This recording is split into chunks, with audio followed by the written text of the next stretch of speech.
I took and applied in my hospice settings. Oftentimes there's this asymmetry when you're a caregiver for someone who's a patient. There may be some sense to that in certain circumstances, but for me, especially for people that are dying, I don't like to think of myself as the helper helping the helpee. We're both dying. We're both patients. Yeah, that's very true. Yeah. And, so, I mean, it may well be that, I go before, the person I'm serving.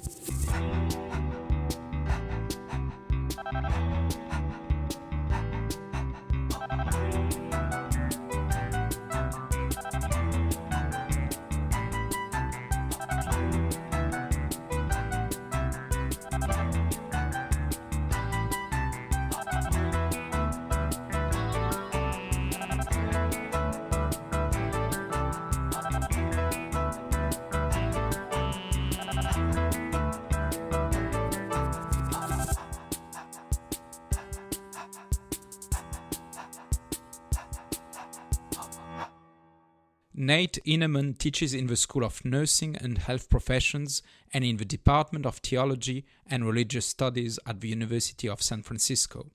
His research is interdisciplinary and includes topics in death and dying, psychology, human suffering, and special areas in philosophy of religion. In this episode, we talk with Nate about terror management theory, why it is false to think that there's no hope in hospice, do transhumanistic people have bigger death anxiety than others, and how we value time in our current technologically obsessed society. Please support the show by liking and sharing this episode on social media, and to make sure you don't miss out on any future episodes, sign up for our newsletter at deafandguard.com. It will also be a massive help to us if you subscribe to our YouTube channel, which you can do right now by simply clicking the subscribe button. Now, get ready for this episode, The Preciousness of Time. You were saying about Sheldon.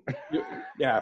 So I checked out the Sheldon Solomon show that you all did, and I thought it was fantastic. And I thought you got to sort of the core elements of the terror management theory that, he and his crew have been working on. And I was just saying how inspirational it has been for me in terms of my own research and scholarship. And it's really framed my own orientations to the way I teach courses like Death and Dying, which I do at several schools here in San Francisco where I'm at. There's also an international conference on death and dying now in its 13th year that I do. And anyways, a lot of folks over the years have come and presented different research samples using the terror management theory as sort of a heuristic and a guiding hypothesis. Yeah, I love him. And I mean, there's no greater personality. He's got great sense of humor. Cool.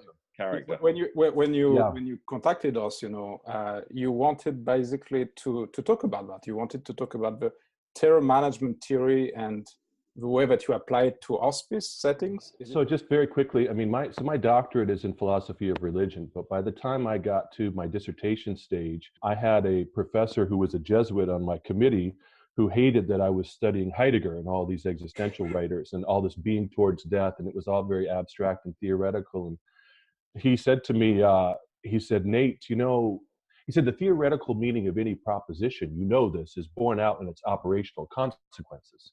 And I looked at him quizzically, like, what are you saying, Don? And he said, I'm saying don't divorce theory from practice. And I said, okay.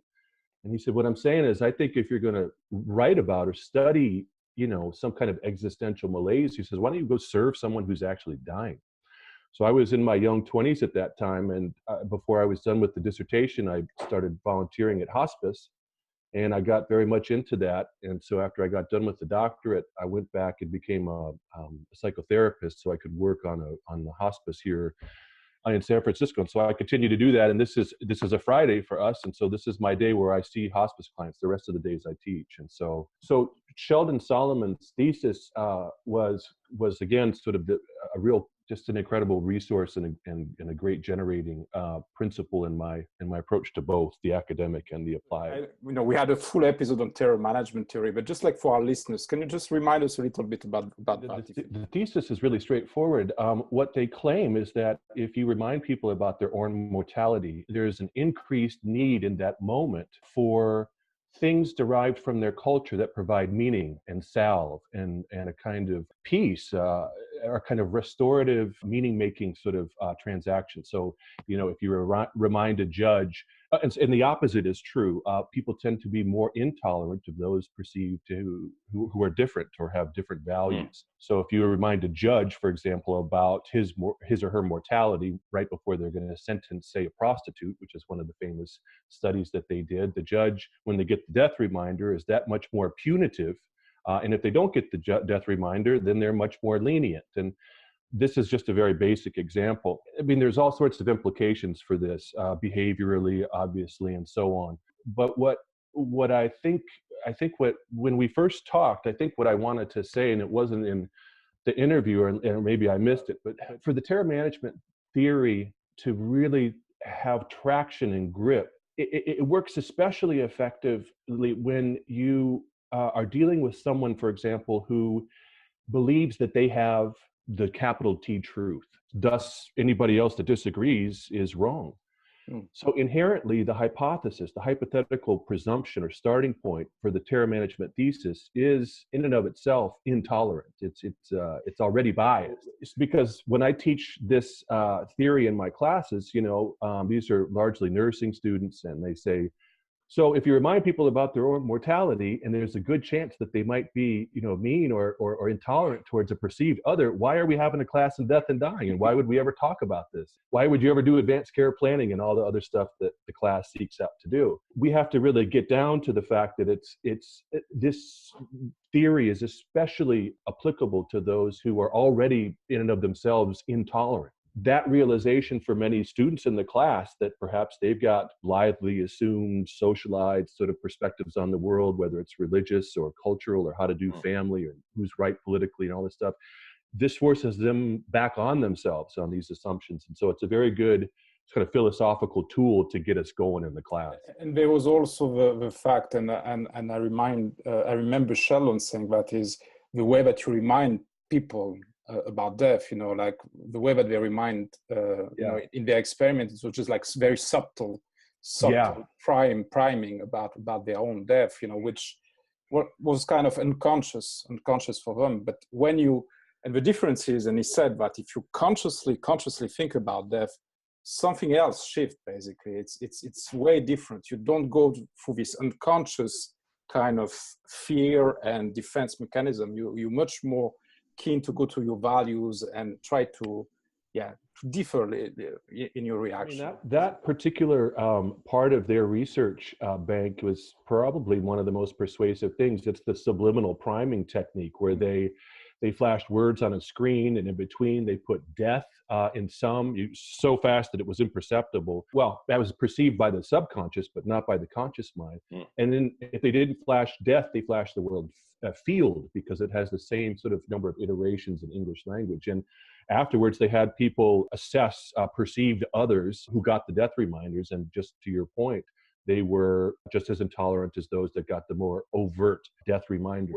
Again, like Solomon, I admire him because, we're talking about something that's this thesis, it's so complicated. And I don't think that even they are claiming that this is the root originator of human behavior. I think they're just saying, no, that this is part and parcel of how we process meaning and make decisions, and how we come to affective sort of arrangements in our life. And it has a role, death anxiety does. And I absolutely agree. And they've gone the farthest in sort of mapping some of the implications, like I said, some of the consequences of our mortality to, the ways in which we are in the world.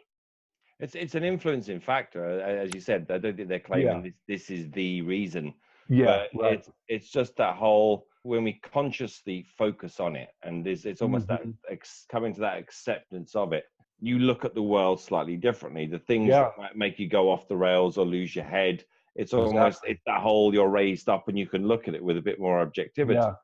And as Olivier said, we can make decisions tapped more into our sort of, if you like, our own intrinsic values of what's more important to me. Am I going to spend 20 years chasing the money to get the big house, or would I rather spend the 20 years knowing that I'm going to die?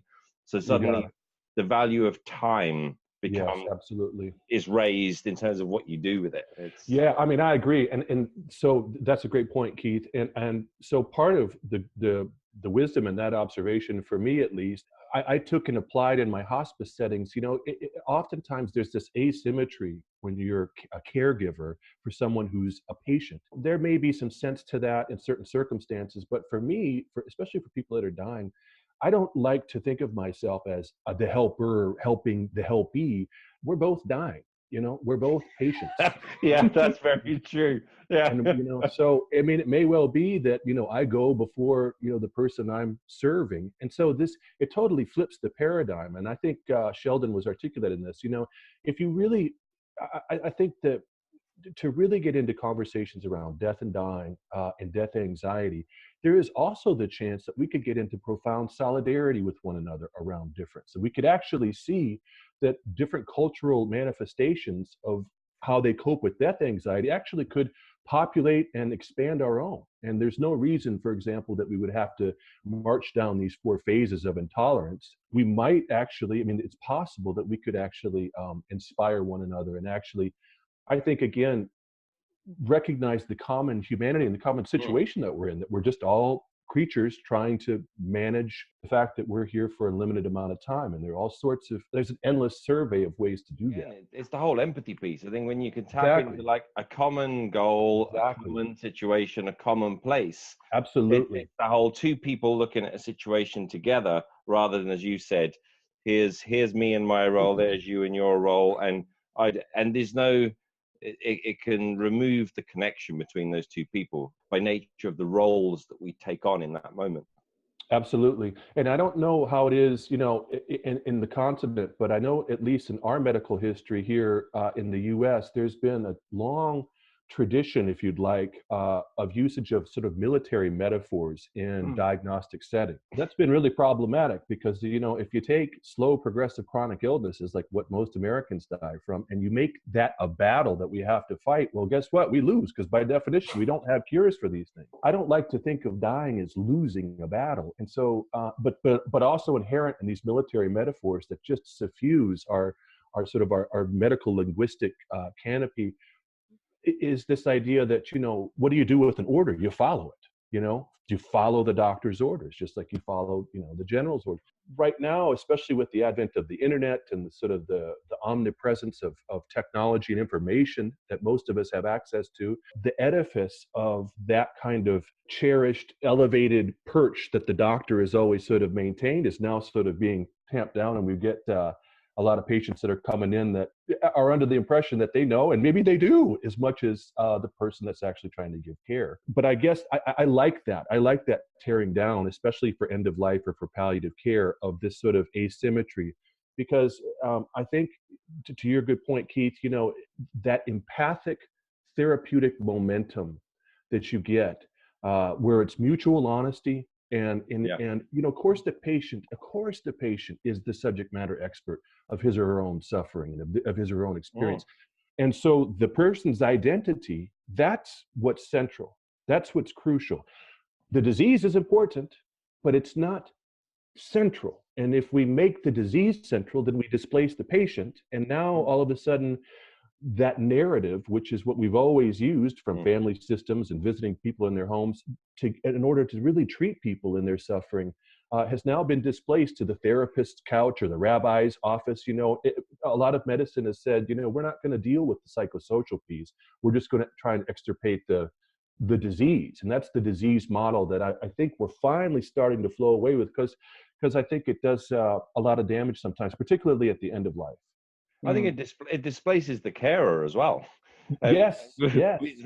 So again, that connection is absolutely lost, because, and I just wonder, just the conversation we're having, the whole terror management theory, is part of that reason that is, if we don't take this dispassionate, unconnected view, maybe we miss something. Whereas maybe if we flip that around, I do a lot of work with people on dealing with conflict, and sometimes it's if you could step with the person, see it from their point of view where they're at, and you're looking at it together, you connect more, and all that knowledge and that stuff is there, but it comes from a different place. It's just because we connect doesn't mean we're not going to be still clinical in our knowledge. To go into that, as you said, to recognize, as you said, Nate, we're both dying.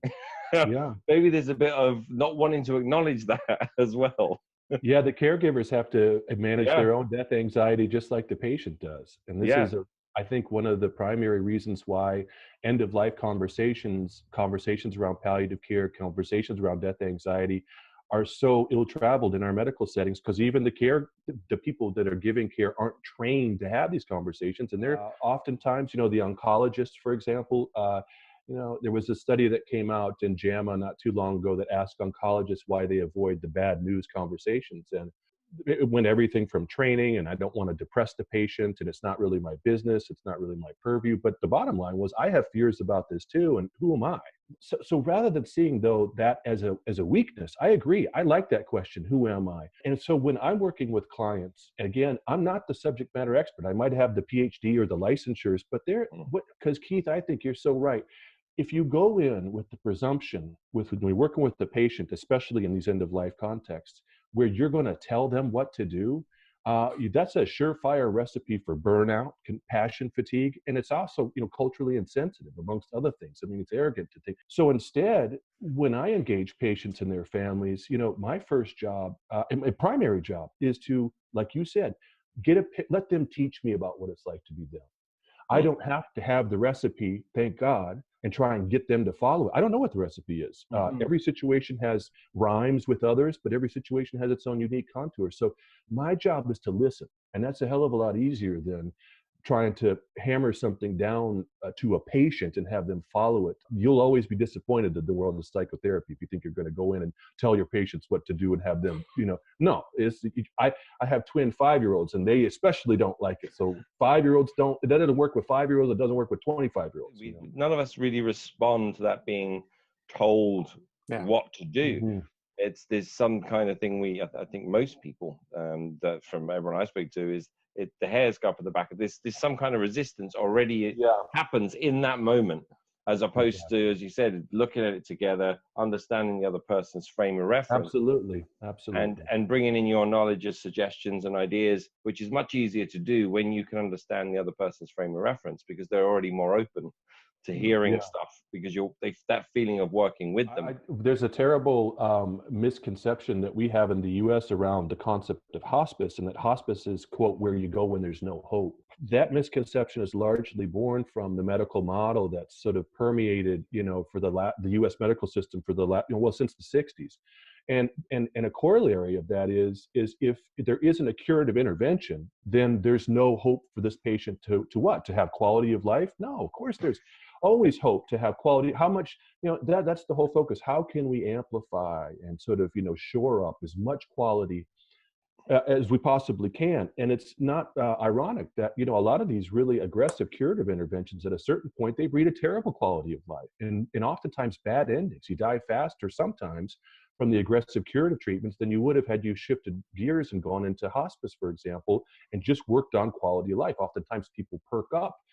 And there are studies, longitudinal studies now around palliative care that have been done up here by UCSF, where people, report when they get good palliative care, they live longer. They have higher quality of life, less depression, and I guess the whole point I'm trying to say with that is there's always something we can do. We can sojourn with that patient, like you said, in solidarity. I can try and use some techniques, but I mean, ultimately, I'm learning from them. I'm trying to work with them, keeping this sort of therapeutic momentum. But even after the patient dies, I can be there for that person's children or their spouse.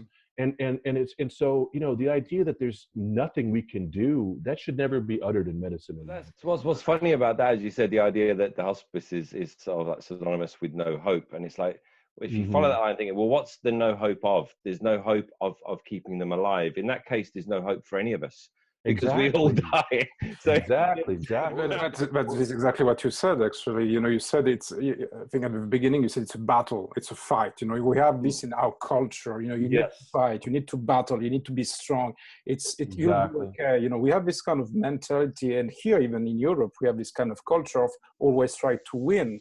And always try to forget that at the end of the day, we are mortal. We need to fight the disease. And I don't know if you're aware about the transhumanistic trend. We had actually one guy, Zoltan, who also is saying that death is a disease, you know, and I've heard other scientists saying death is a disease, meaning we can cure it, you know, we can try to find a cure. So if death is a subject, is a topic which is, okay, we can extract that from us and we can cure that. There's a fix to that.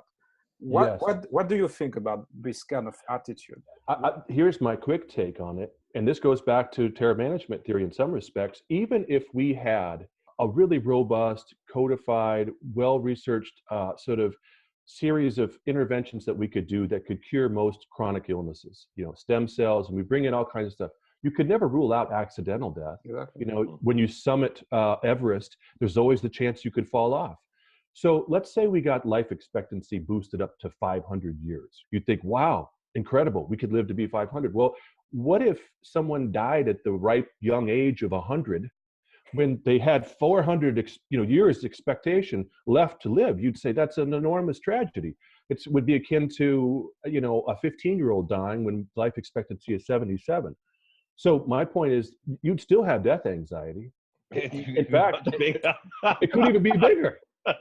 You know, listen, this is good. I'm going to ask you this question. Let me ask you. So who has the higher death anxiety? Those who are living at the center of the outbreak of the bubonic plague, where the prevailing thought was that God, basically, something supernatural, was doing this, and there was really nothing one could do to purge that possibility of sort of the Black Death coming on and hastening death at the age of 18. I mean, you'd wake up and have breakfast with your loved ones and have dinner with your ancestors in paradise. I mean, that's how fast it came on. So knowing that that's present, higher death anxiety then, or higher death anxiety, say now, or in this context where you bring up, where we have an expectation that we're going to live 100 years, and you know, we get our life-threatening diagnosis at 55, knowing you're going to die from the illness for which we have no cure for, and living with that knowledge for a decade, 2 decades. This is true in some cancer diagnoses.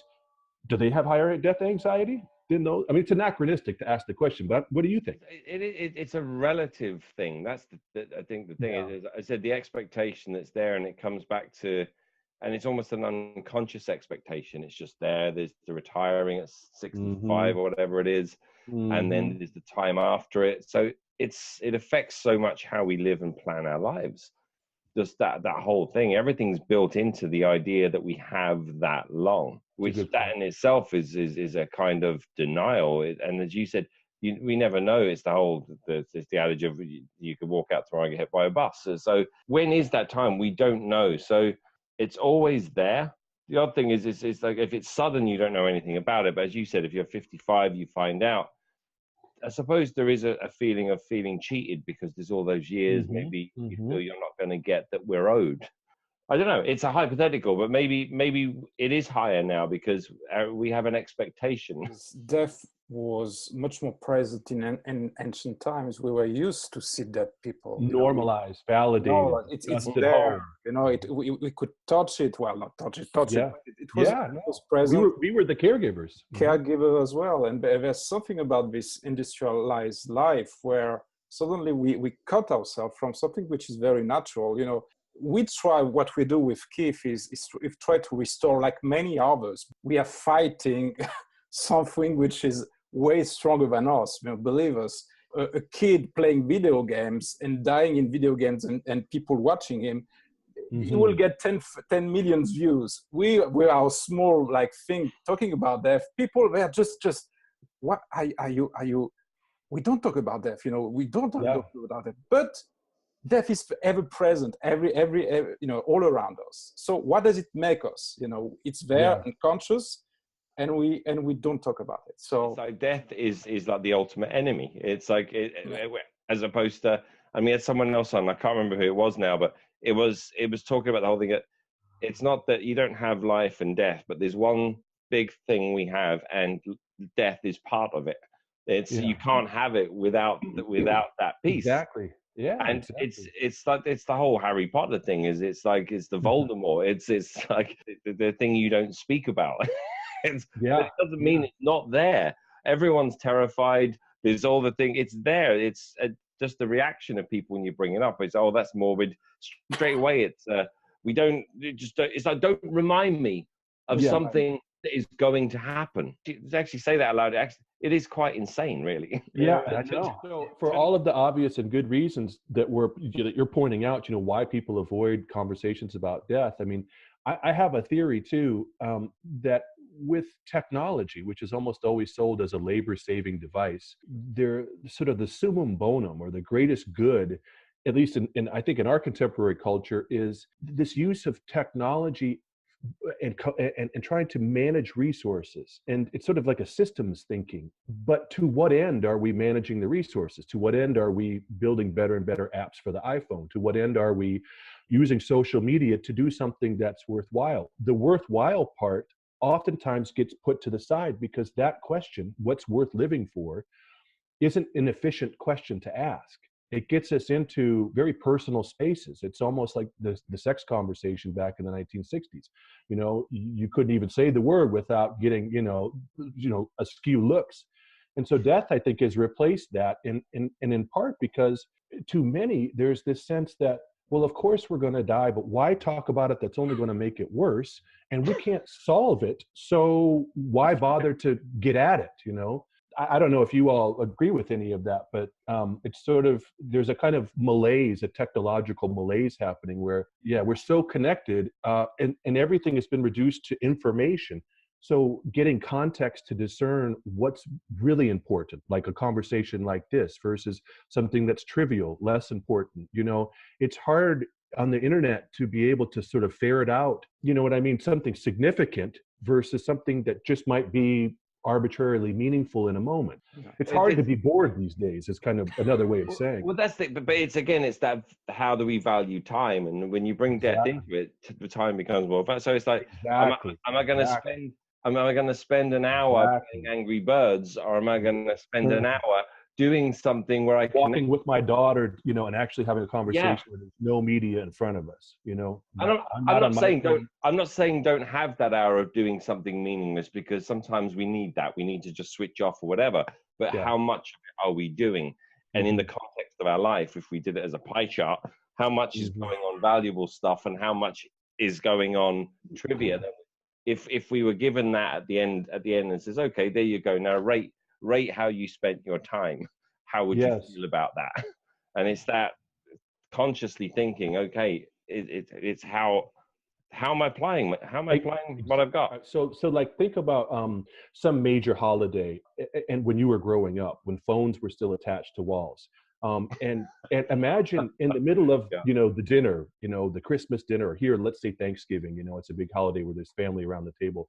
If that phone on the kitchen wall rang during dinner, you didn't get up and answer it. You sure as hell didn't go in the middle of dinner, pick up the phone and dial a friend, your parents or somebody at the table that says, "What are you doing? Get your butt back in the chair." This is not why, because it's not time for that. It's time to be together. We've all come from hither and yon to share this meal together. So smash cut to, the last Thanksgiving that I went to with my relatives. I mean, even the grandparents underneath the table on their phones.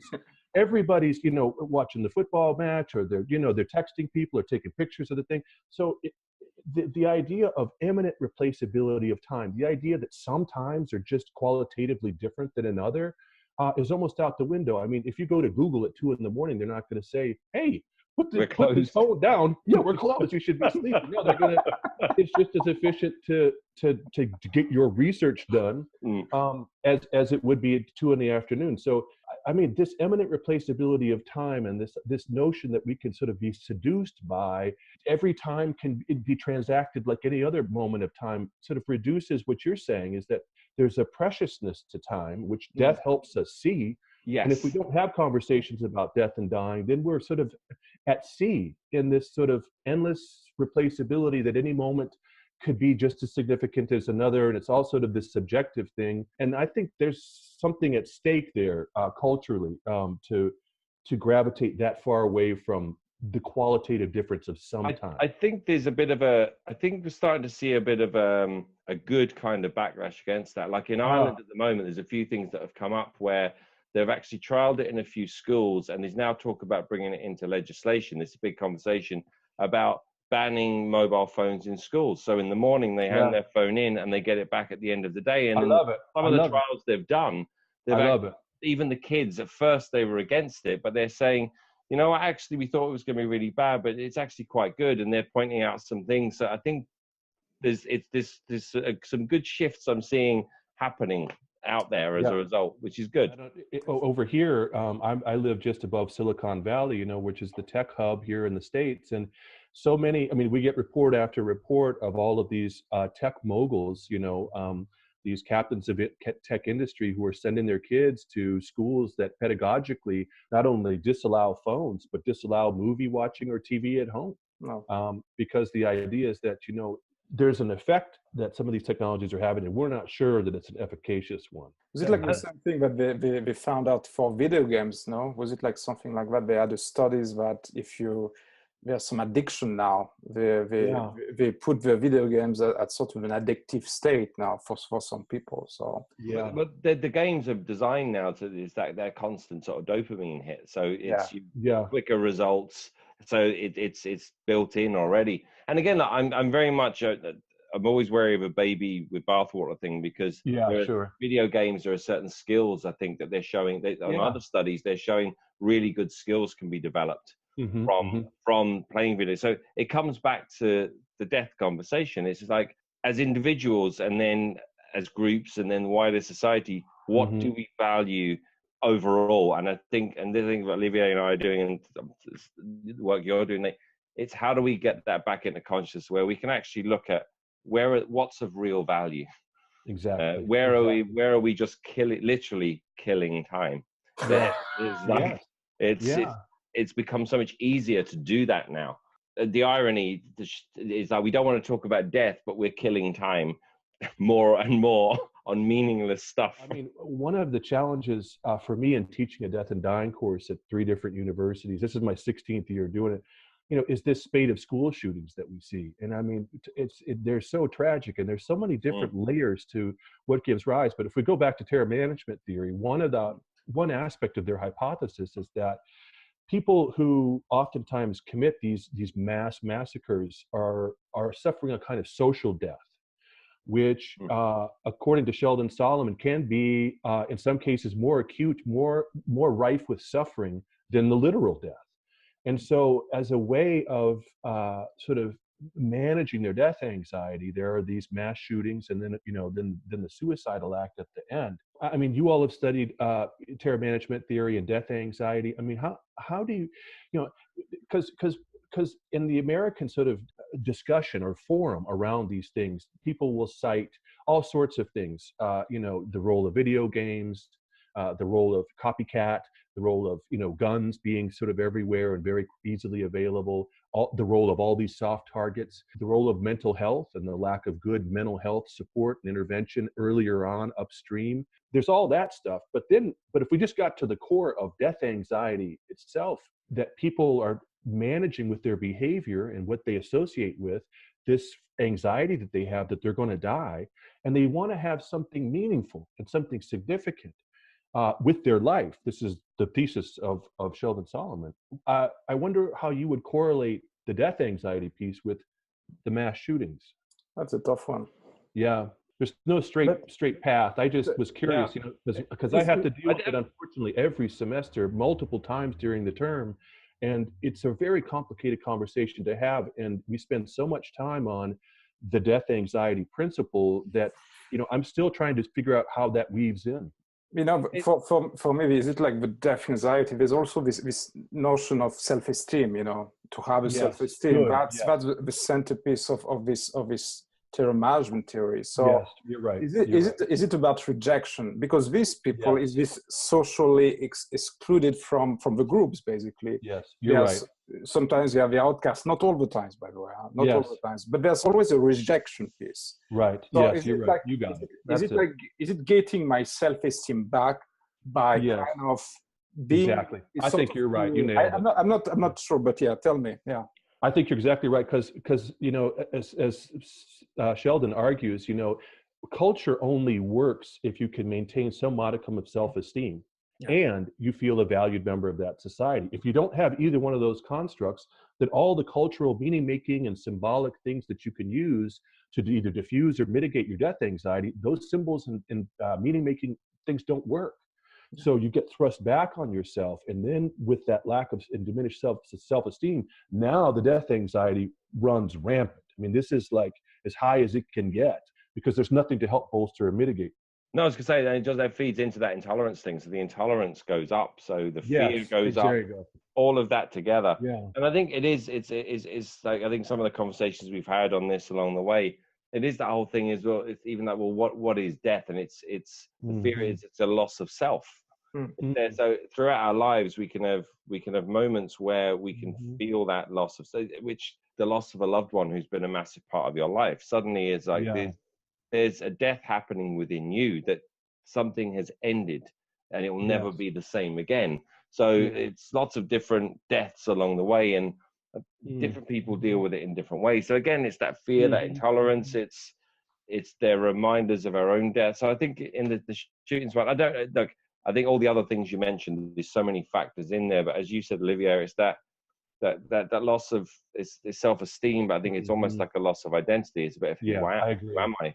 And if you go back to the hunter-gatherer, nomadic, tribal history that we're hardwired in, rejection from the culture or the people that we were with was almost a literal death because you couldn't survive on your own. Tie it back into terror management theory, and it's that, where's the meaning gone? If we can't connect with what's around us, it's where's that? Again, it comes back to, it just shows how important connection is for people in their lives and what happens without it. It's an interesting way. It's a big question. And so many factors. I think you guys nailed it, though. I think that's right. Well, we don't even show that this is exactly the same theory. And I say that because I watched very recently Jordan Peterson on one of his lectures saying that terror management theory is wrong, by the way. So I just like, oh shit, now Jordan Peterson says that terror management is wrong. So why didn't he like it? I have no idea, but basically it was like, you could see, I think it's one of his second lecture, like it was very, like, no, it's wrong, so I just like, wow, okay. I think if you take it as the primary motivation for all human behavior, then it's been overstated, but it makes too much sense to me. I mean, of course Ernest Becker, for all of the things you could say about him, I think he nails the cultural apparatus piece. And I think that's really what gives rise to the terror management theory, obviously. I mean, that's made overtly. I mean, that culture is really an endless survey of meaning-making opportunities. And we use these opportunities to stay distracted on a literal level from the fact that we're mortal, but we also try to accrue something of significance, as we've been talking about during this call, to do something with our life that's worthwhile, but usually by taking on a role that culture has seen as important. My favorite line from Sheldon Solomon says, if in this country, if you can stuff a rubber ball through a metal hoop, you're a genius and we'll pay you many millions of dollars. But there are other cultures where, throwing a sharp stick through a fish's head would be much more of an important role. And so, the kaleidoscope of roles within a particular cultural matrix is a fascinating study. And the way in which roles function in giving us, like you say, Olivier, very well, bolstering our self-esteem, giving us a sense of purpose, even in the dark nights of the soul when we're questioning whether this life is even worth living. Culture is there to provide those opportunities. And so when culture is not working and you're thrust back on yourself, to your point, Keith, you're really talking about a literal death, because without those connections, you can't survive. Yeah, that's the feeling. And again, I think, just look some of the bigger political issues at the moment. It's let's just take the immigration thing across the world. There's a fear there's as much of a fear of our culture disappearing. And again, that fear on a subconscious level, if our culture disappears, then where's my meaning gone? Exactly. So I think that underlies a lot of that as well. So it's a big thing. We hope you enjoyed this week's episode. Again, please support the show by signing up at deathhangout.com or clicking on the subscribe button on your screen.